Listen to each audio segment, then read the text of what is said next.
Thank you very much, Mr. Chairman. Thank you, Ranking Member. It's good to be here.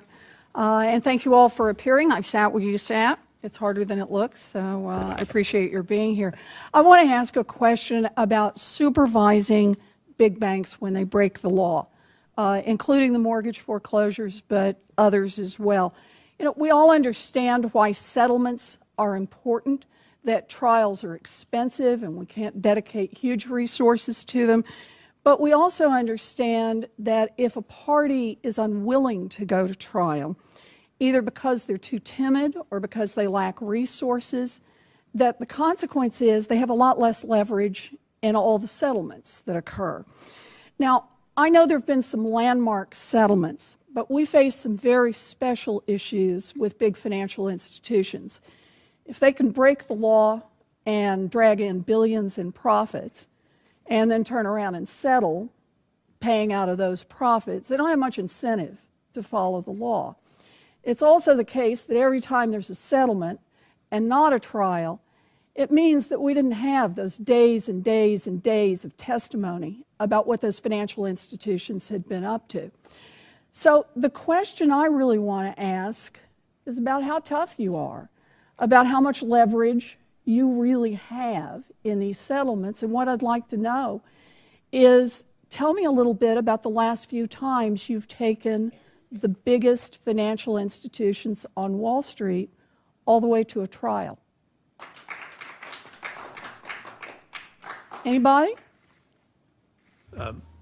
Chairman Curry? To offer my perspective Sure. as a bank supervisor. We primarily view the tools that we have as mechanisms for correcting deficiencies.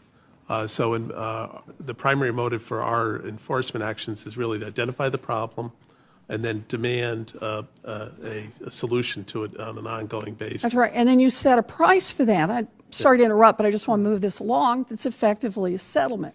And what I'm asking is, when did you last take, and I know you haven't been there forever, so I'm really asking about the OCC, a large financial institution, a Wall Street bank, to trial? The institutions I supervise, national banks and federal thrifts, we've actually had a fairly fair number of consent orders. We do not have to bring people to in a trial or an Well, I appreciate that you say you don't have to bring them to trial. My question is, when did you bring them to trial?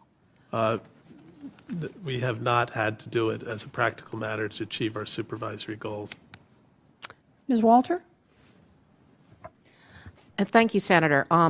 As you know, among our remedies are penalties, but the penalties we can get are limited, and we actually have asked for additional authority, my predecessor did, to raise penalties. When we look at these issues, and we truly believe that we have a very vigorous enforcement program, we look at the distinction between what we could get if we go to trial and what we could get if we don't. I appreciate that. That's what everybody does. And so the question I'm really asking is, can you identify when you last took the Wall Street banks to trial? I will have to get back to you with the specific information, but we do litigate, and we do have settlements that are either rejected by the Commission or not put forward for Okay, approval. we've got multiple people here. Anyone else want to tell me about the last time you took a Wall Street bank to trial? You know, I just want to note on this. There are district attorneys and U.S. attorneys who are out there every day squeezing ordinary citizens on sometimes very thin grounds and taking them to trial in order to make an example, as they put it. I'm really concerned that too big to fail has become too big for trial. That just seems wrong to me.